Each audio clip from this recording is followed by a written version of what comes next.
Hello, Reject Nation. I'm Greg Alba. John Humphrey. It was my birthday yesterday. I want to say thank you again to everyone who paid me money Cha-ching. for turning an age. Thank you to all you guys. You guys are wonderful, wonderful followers of the channel. Thank you so much for your support. Ashley Edner, a longtime friend, gave me this shirt, so thank you so much for the birthday present, my dear. We are going to watch the honest trailers for The Conjuring, which perfectly fits for our lifestyle right now because we have spent all weekend putting together a vlog from our experience going through the convent and the catacombs in promotion for Warner Brothers' The Nun, which is all part of the Conjuring universe. That video should be up sometime tomorrow. Still got some touch-ups to do on it. Still got some editing to trim down a little bit here and there. We put a lot of work into it. Dead Meat James is featured in the video. Corn Hardy, the director, we were the only group that he actually went through the haunt with, so we got an exclusive with Corn Hardy there. You guys gotta go check this video out. It would mean the world to us. Ring that notification bell. Oh, you said it. Click it to get notified when vlog is up. I felt my soul hurt on your behalf when you said that. Speaking of Screen Junkies, I'm supposed to go back on movie fights for the third time this year. Some point this month, maybe towards the end. Let's find out, people. Anyway, The Conjuring, the movie I've only seen one time many years ago.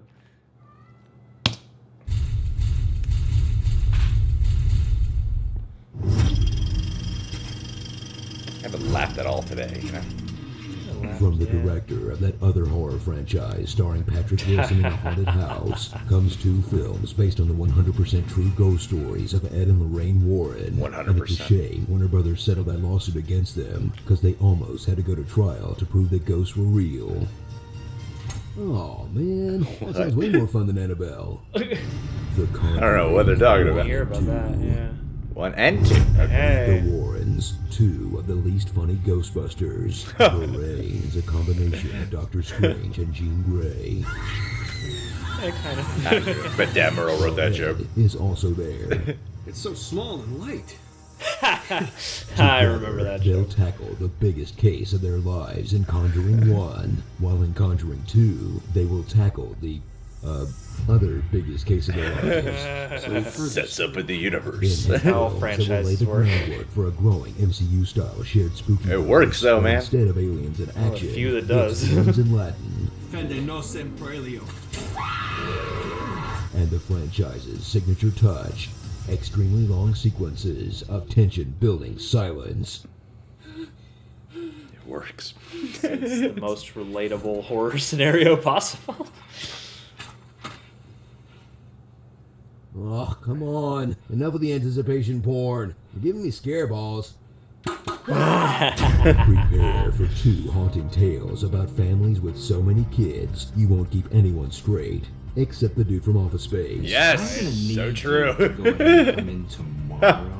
Watch as it becomes So clear true. they bought their homes without doing even the most basic inspections, I think we have a cellar or something. or tossing out any of the old haunted furniture, My ex-husband bought all the furniture with the house when we moved in. and got stuck living with every haunted house cliche in the book, like creepy clocks, Stop at 3:07 a.m. creepy fog, Yeah. creepy lakes, Yeah. creepy basements, Yeah. creepy cellars, creepy crawl spaces, Part of the fun. creepy animals, creepy children's toys, Are there any spirits here? creepy children's toys, even more creepy children's toys, 2 movies based off that. and enough creepy history to fill an actual history book. She's been accused of witchcraft and Salem. Whoa, I remember that. 7 days old. Judson caught her sacrificing it in front of the fireplace. Cursed anyone who tried to take her land and hung her. There was another boy who drowned in a pond here. She had a boy named Rory who disappeared in the woods. killed And herself a woman who worked as a maid in a neighboring home committed suicide too. Possessed the mother to kill the child! Alright, that's enough. I think the real evil force at work here was the real estate company who kept selling the place. Yeah. Forget the epic demons Culpable. of myth and legend, because these ones are lame, unthreatening, and they smell like toots. There's this awful smell. It smells like rotten meat. It reeked like something died. Stop farting. It really stinks. Whether it's a witch who can be contained by a bedsheet, a nun with the same weaknesses as The Rumpelstiltskin, Nun! Your name gives me dominion over you, demon. or the ghost of Elvis Presley. Only fools rush in. Thank you. You can be sure that no matter what they're capable of, from an these audition tape beasts will somewhere. stick to the conventional 3-act structure of most screenplays. 3 stages of demonic activity: infestation, oppression, and possession. And a guess. At minute 15, they save a cat. Oh my god! Or kill a dog. Close enough. So buckle up for Wow. a return to decent horror. I after forgot years how of found cool footage all this shit wreck was. That has an entire hall of spin-offs ready to go. Brought back, Just try not to think studio about horror how in a fake big these way. ghost hunters probably were. I mean, they couldn't be as full of it as the ones on TV, right? My name is Zach Bagan. If this is portal to hell, well, why don't you come up out of that ground and get us? Oh, it's horrible! Make it stop, Oh, please! None! Take me away! Starring, slowly walking downstairs.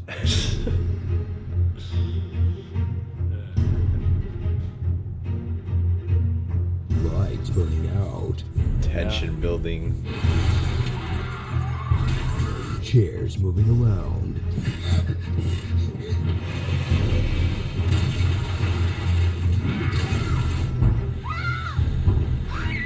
What happened? What happened? What happened? Are you okay?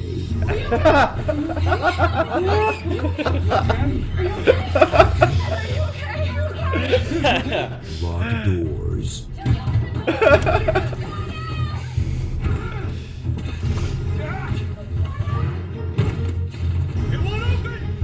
Slammed doors.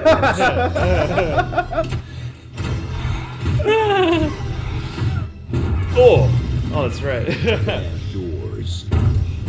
Yeah. What? Just like the loud bang. Dang, oh yeah. Yeah. And doors they go. Yeah, it's a pretty good door sound, John Bailey.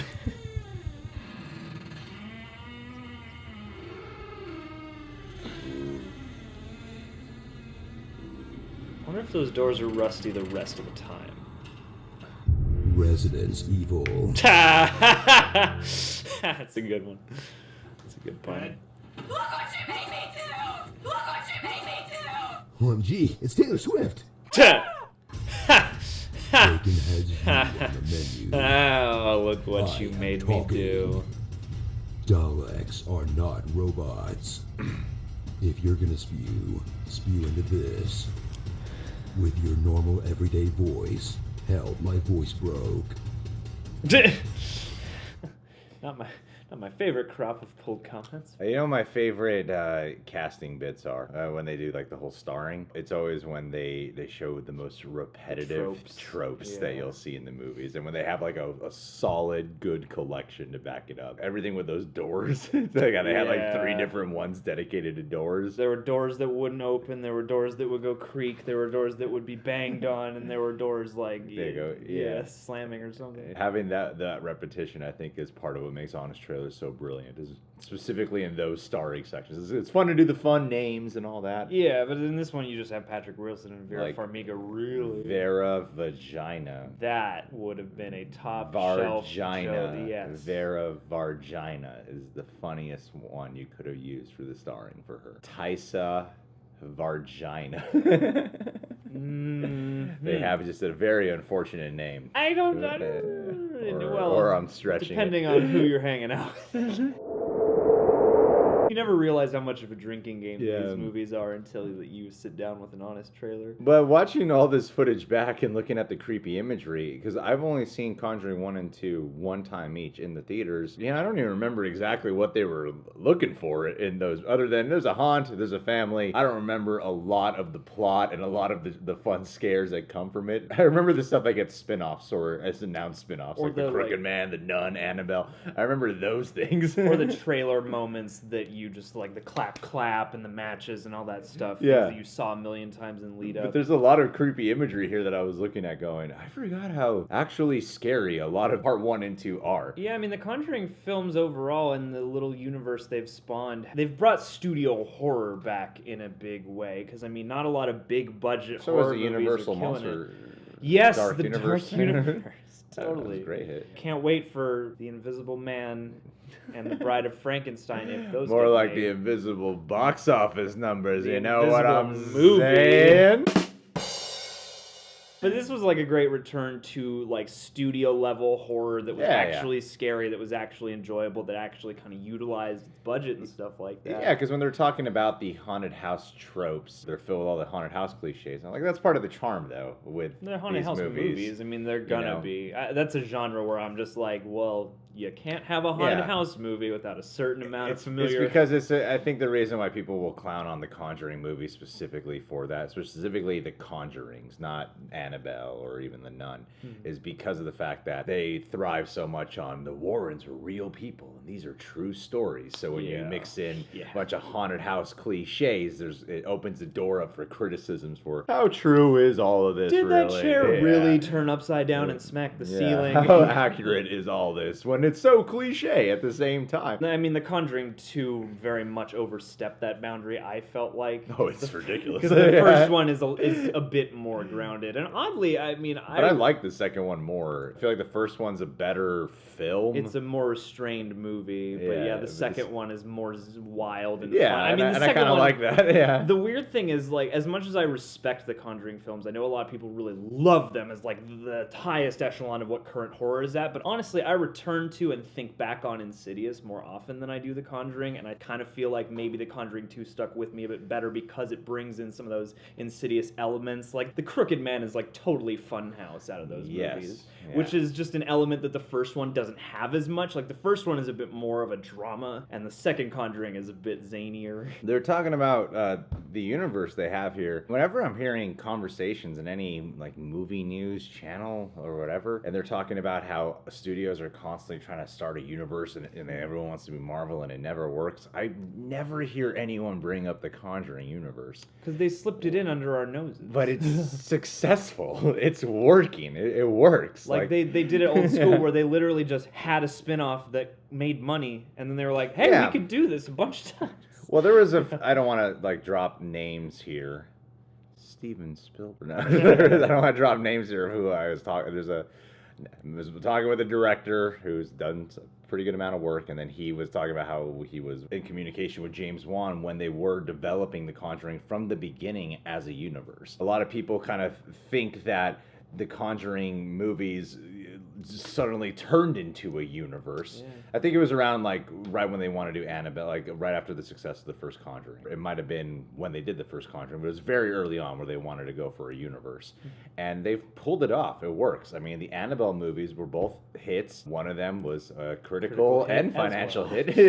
The Conjuring movies are critical and financial hits. Everyone's very excited for The Nun. My nipples are so hard right now. Casually walking. It's like a haunted maze.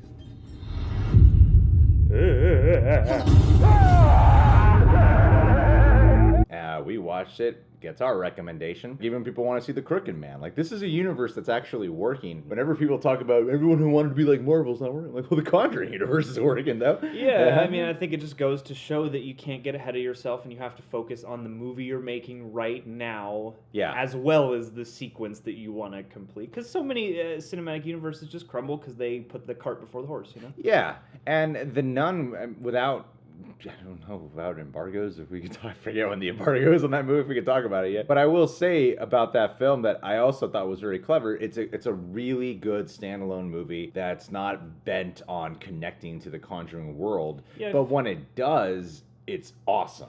Awesome! Everything is awesome. There's just enough connective tissue to make all these movies gratifying in that sort of campfire kind of way while not being so in your face. Because even Marvel, like, for as well as Marvel has rolled that wheel, there were still phases during their operation where we were like, I get it, stop with the crossovers. And The Conjuring hasn't really done that much lately. I guess the only joke you can make now is, like, any character that's not the main ghost, you can now go, oh, that's probably going to get a spin-off. Yeah. But hey, more power to them for as long as it works and for as long as they're putting putting time and care into these movies. And as much as I'm enjoying the universe, I would like a Conjuring 3. I'm like, you gotta cap it off, right? You gotta at least do your third Conjuring. Well, that's the Get thing that is- Amityville in there. That's the thing is Come I on. like all the spin-offs, but there's something about having Patrick Wilson and Vera Farmiga together that anchors the whole universe together for Yeah. me. So yeah, they are kind of the heart and soul. Even in the movies they're not in. You know, Yeah. I'm still thinking of them. Anyway, guys, John Bailey, great job on the voiceover. Honest Trailers writers, congratulations on another wonderful Honest Trailer. Thank you so much. Keep a lookout for when we're on Movie Fights, and keep a lookout for our vlog. Please check it out. You guys can Pretty sweet. subscribe to the Reject Nation, click that notification bell, and check us out on Patreon. We got full-length TV show reactions, weekly Q&As, got a lot of stuff over there. We'd love to have you become a Patron Eject to die.